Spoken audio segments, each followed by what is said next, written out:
Film की शुरुआत में कुछ बच्चे बैठकर टीवी पर टेलीटबीज देख रहे होते हैं। बाहर बड़ों की तेज चिल्लाहट और बहस सुनाई दे रही थी, जिससे बच्चे घबरा जाते हैं। तभी एक औरत घबराई हुई अंदर दौड़ती है, जल्दी से एक छोटी बच्ची को कमरे में छोड़ती है और सख्त लहजे में सबको बाहर ना निकलने की हिदायत देती है। कुछ ही देर में बच्चों को कमरे के बाहर अजीब सी डरावनी आवाजें सुनाई देने लगती हैं, जिससे माहौल और भी डरावना बन जाता है। वहां मौजूद एक डरा हुआ लड़का जिमी धीरे धीरे दरवाजे की तरफ बढ़ता है और अपने मम्मी पापा को पुकारने लगता है। लेकिन तभी अचानक कुछ ऐसा होता है जो सबको दहला देता है।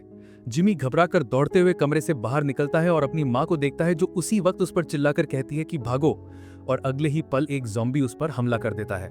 जिमी का दिमाग सुन्न हो जाता है। वो आसपास देखता है और हर जगह अफरा तफरी और जिंदा लोगों पर हमला करते हुए संक्रमित लोग दिखाई देते हैं। इसके बाद हमें बताया जाता है कि रेज नाम का एक वायरस पूरे यूनाइटेड किंगडम को तबाह कर चुका है। यूरोप में इसे कंट्रोल कर लिया गया था, लेकिन ब्रिटेन को पूरी तरह से क्वारंटीन कर दिया ताकि वायरस और न फैले। इसका मतलब ये था कि जो भी बच गया उन्हें अपने हाल पर छोड़ दिया गया। अब कहानी 28 साल आगे बढ़ती है, जहां इंग्लैंड के एक छोटे से टापू पर कुछ लोग सरवाइव कर रहे हैं और खुद को चारों तरफ से घेर कर सुरक्षित कर लिया है। ये लोग अब खुद ही हथियार बनाते हैं और जरूरत का सामान लाने के लिए बीच बीच में रिस्की ट्रिप्स पर बाहर भी जाते हैं। यहाँ हमें एक 12 साल के बच्चे से मिलवाया जाता है, जिसका नाम है स्पाइक, जिसे उसके पापा जिमी सुबह उठाते हैं और याद दिलाते हैं कि आज बहुत स्पेशल दिन है। बाद में जिमी ब्रेकफास्ट तैयार करता है और दोनों आज के मिशन के लिए जरूरी चीजों की लिस्ट चेक करते हैं। वो अंडे और बेकन खाते हैं, जो इस हालत में एक ट्रीट जैसी लग्जरी चीज है। तभी ऊपर से कांच टूटने की आवाज आती है।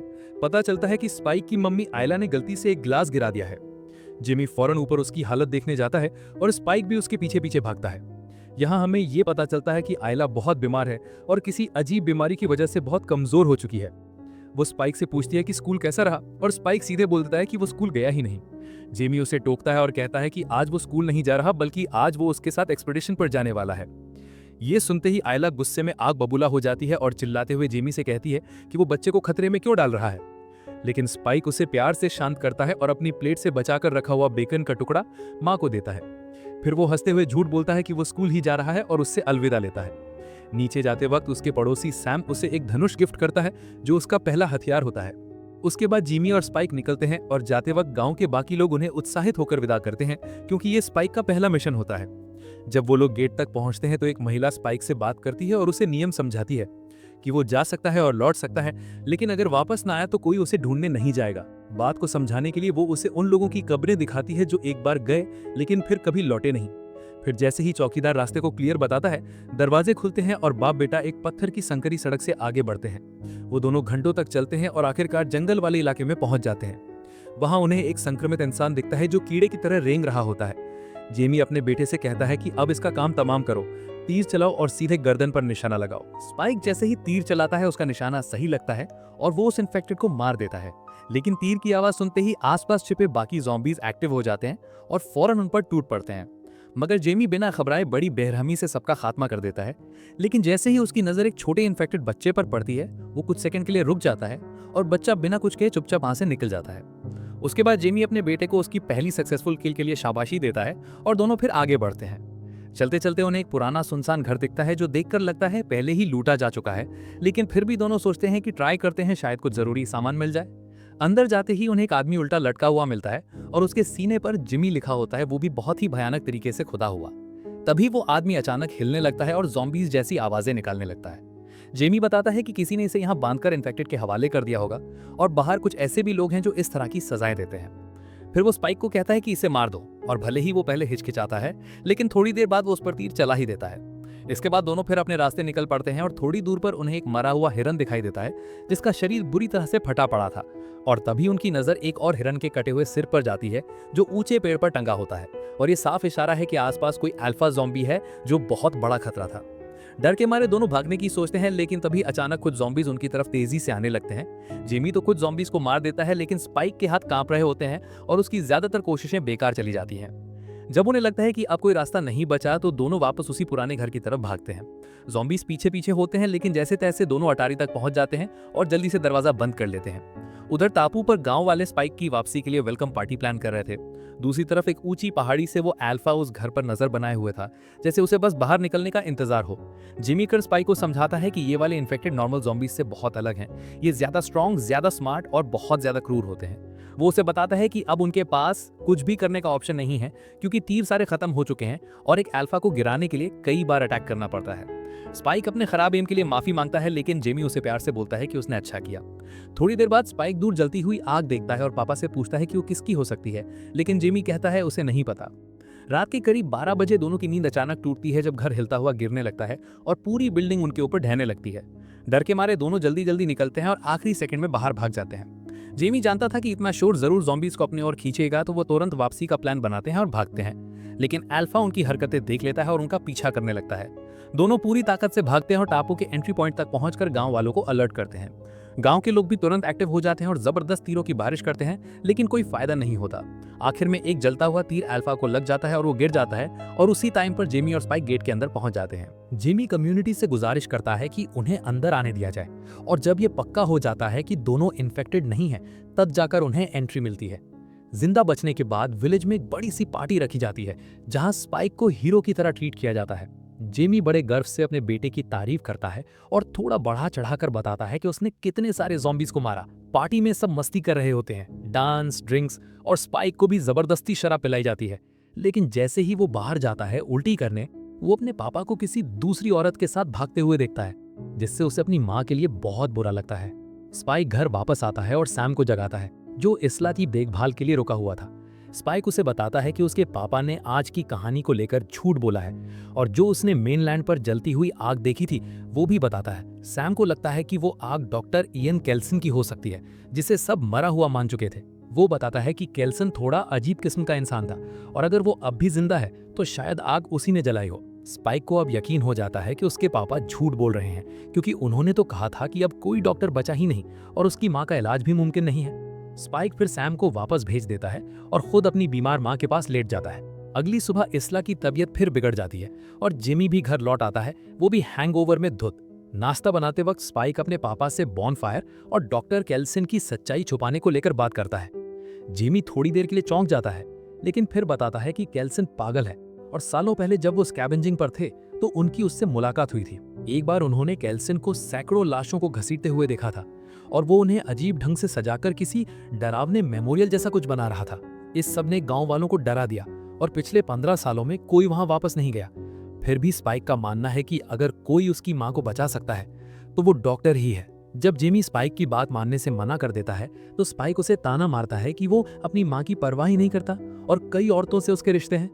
ये सुनते ही जेमी गुस्से में आकर अपने बेटे को एक थप्पड़ मार देता है, जिससे स्पाइक रोता हुआ अपनी मां से लिपट जाता है। थोड़ी देर बाद जेमी भी परेशान होकर कमरे में आता है, लेकिन स्पाइक उसे धक्का मारकर बाहर निकाल देता है और कहता है कि वो उनसे दूर रहे। इतना ही नहीं, वो अपनी जेब से चाकू भी निकाल देता है, लेकिन जेमी बिना गुस्सा किए आराम से उसका चाकू वापस पकड़ाता है और चुपचाप घर से बाहर चला जाता है। कुछ समय बाद स्पाइक विलेज के उस बांध को आग लगा देता है जिसमें जरूरी सामान रखा था और सबको आग के बारे में चिल्लाकर बताता है। फिर वो गार्ड्स को वहां भेज देता है और खुद कहता है कि वो आउटपोस्ट पर रुकेगा। इसी अफरा तफरी में स्पाइक अपनी मां को चुपचाप लेकर वहां से निकल जाता है और कहता है कि वो बस बीत जा रहे हैं। थोड़ी देर बाद इसला को समझ आता है कि वो मेन लैंड पर पहुंच चुके हैं, जिससे वो घबरा जाती है, लेकिन स्पाइक प्यार से उसे समझाता है कि वो डॉक्टर ढूंढने जा रहे हैं जो उसे ठीक कर सके।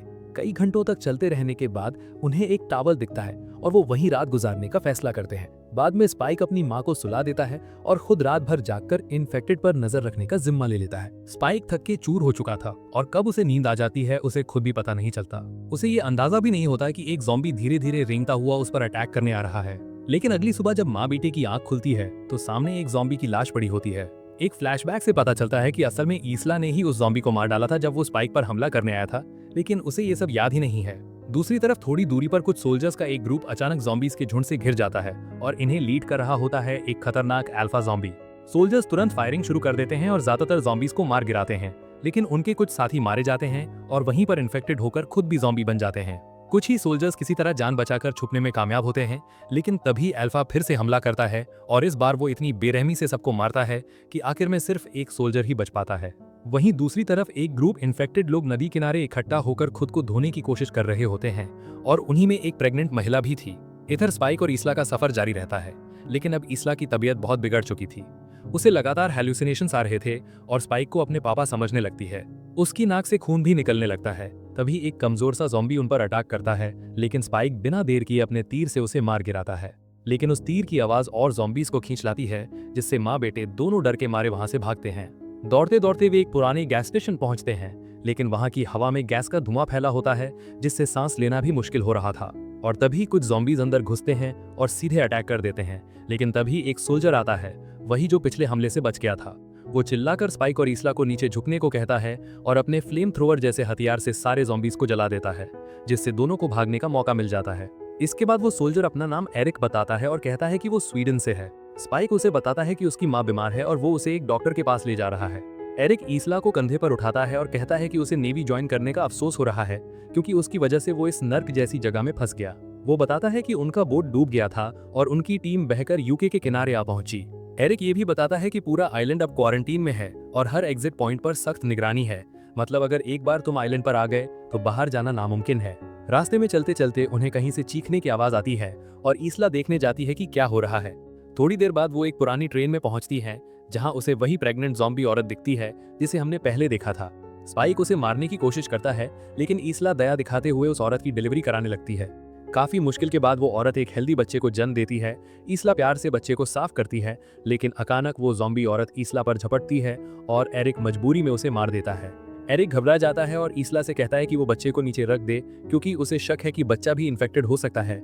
ईस्ला फिर भी थोड़ी हिचकिचाती है और तभी एक भयानक चीज होती है। अल्फा ज़ॉम्बी एरिक का सिर एक झटके में धड़ से अलग कर देता है। अल्फा अचानक से माँ और बेटे पर हमला करने के लिए आगे बढ़ता है, जिस पर वो दोनों घबराकर वहां से भागने लगते हैं। लेकिन ये दरिंदा इतना तेज है कि चंद सेकंड्स में ही उनके करीब पहुंच जाता है। पर तभी एक बूढ़ा आदमी अचानक सामने आता है और ट्रैंकुलाइजर डार्ट चलाता है, जिससे वो जानवर वहीं पैरालाइज हो जाता है। फिर वो आदमी खुद को सैमसन का नाम देने वाला बताता है और उस जानवर से थोड़ा दूरी बनाकर रखता है। फिर वो सैमसन के हाथ से एरिक का कटा हुआ सर निकाल लेता है, ताकि उसे याद के तौर पर अपने पास रख सके। ये देखकर स्पाइक हैरान हो जाता है और पूछता है कि क्या ये वही डॉक्टर केल्सन है। और हाँ, वो खुद को डॉक्टर केल्सन ही बताते हैं। इसके बाद डॉक्टर केल्सन उन्हें अपने कैंप ले जाते हैं। अब स्पाइक को ये देखकर झटका लगता है कि वहाँ एक बोन टेम्पल भी है, जहाँ ढेर सारी स्कल्स को टावर की तरह सजाया गया है।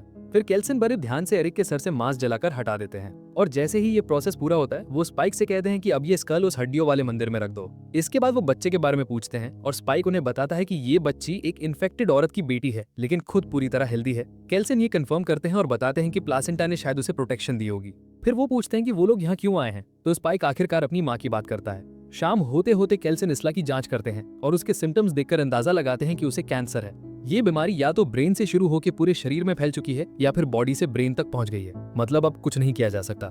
ये सुनकर स्पाइक अंदर से टूट जाता है और डॉक्टर से माँ को बचाने की भीख मांगता है, लेकिन केल्सन साफ कह देते हैं कि अब कोई क्योर मुमकिन नहीं है। वहीं ईस्ला पहले से ही अपने हालात को लेकर कुछ समझ चुकी होती है, तो वो अपनी मौत को एक्सेप्ट कर लेती है। स्पाइक पूरी तरह टूट जाता है। तब ईस्ला कहती है कि भले ही डॉक्टर उसे ठीक ना कर पाए, लेकिन वो उसका दर्द जरूर कम कर सकता है। स्पाइक थोड़ा कंफ्यूज हो जाता है, लेकिन ईस्ला और डॉक्टर एक दूसरे की तरफ देखकर जैसे किसी बात पर साइलेंटली अग्री कर लेता है। तभी अचानक केल्सन स्पाइक को ट्रैंकुलाइजर डार्ट मारते हैं ताकि वो पैरालाइज हो जाए। फिर वो उसे याद दिलाते हैं मेमेंटो मोरी की बात और बताते हैं कि मरने के कई तरीके होते हैं, लेकिन उनमें से सबसे अच्छा पीसफुल डेथ होता है। ईस्ला फिर अपने बेटे को आखिरी बार गले लगाती है और उससे कहती है कि अब वो बच्ची का ख्याल रखे। फिर वो डॉक्टर के साथ चली जाती है। स्पाइक बस शांति से देखता रहता है। डॉक्टर ईस्ला को यूथनेसिया देकर उसकी इच्छा अनुसार उसे आरामदायक मौत दे देता है। कुछ घंटे बाद केल्सन स्पाइक को उसकी माँ की स्कल देता है और कहता है कि उसे सबसे ऊंचे और अच्छे स्थान पर रखो। स्पाइक भारी मन से बोन टेम्पल की चोटी पर चढ़ता है और जैसे ही सूरज उगने लगता है, वो अपनी माँ की स्कल को सबसे ऊपर रख देता है।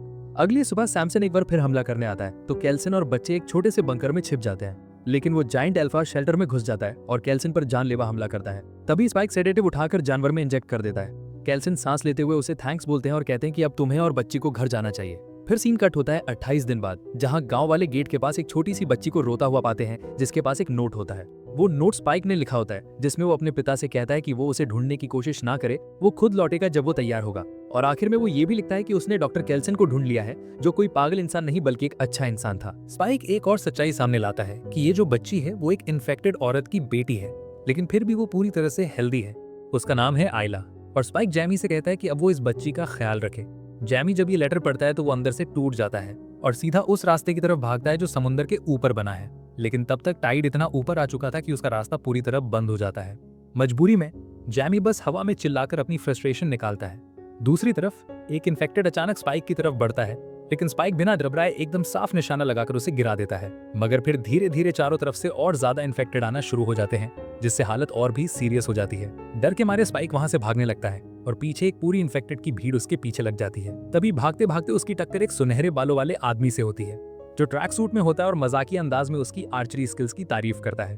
वो आदमी मदद करने की बात करता है और अपनी टीम को बुला लेता है, जो आते ही बड़े मजेदार और एक्सपर्ट स्टाइल में सारे ज़ॉम्बीज को ढेर कर देते हैं। फिर कहानी के आखिर में वो ब्लॉन्ड लड़का खुद को जिमी कहकर इंट्रोड्यूस करता है, जिससे पता चलता है कि ये वही बच्चा है जिसे हमने फिल्म की शुरुआत में देखा था। जिमी फिर स्पाइक से कहता है कि क्यों ना हम दोस्त बन जाएं, और इसी के साथ ये मूवी यहीं पर खत्म होती है।